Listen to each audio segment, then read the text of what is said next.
Les passages racontés, que beaucoup considèrent comme réels dans la vie d'êtres rares, se perdent dans le temps et les lieux.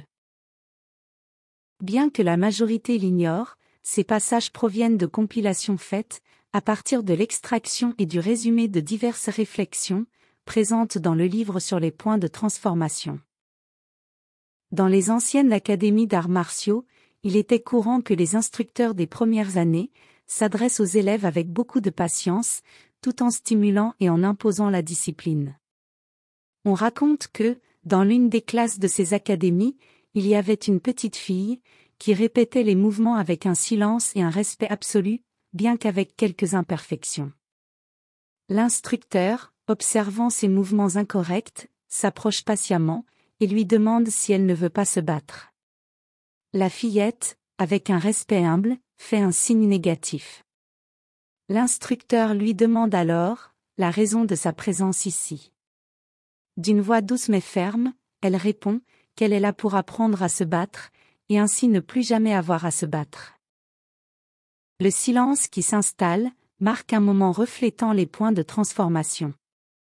La compréhension de la véritable signification du comment et du quand se battre conduit, dans le silence, à la bataille contre l'éternité. Une fois gagné, le combat prend fin. L'instructeur est profondément touché par la prise de conscience, qu'il ne changera jamais son essence, mais comprend désormais pleinement le but de sa présence ici. Pendant un instant, il dépasse l'éternité, et atteint le bonheur que procure la connaissance. Quant à la fillette, elle continue d'être vue fréquemment, jamais au même endroit, et en même temps, toujours au même endroit.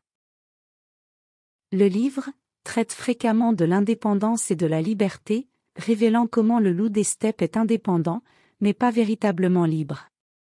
L'indépendance, c'est savoir faire seul. La liberté, c'est ne pas avoir besoin de faire. L'être manifesté et inconscient est guidé par les sens. En revanche, l'être manifesté et conscient domine les sens, les corps qui l'habitent et l'environnement qui l'occupe.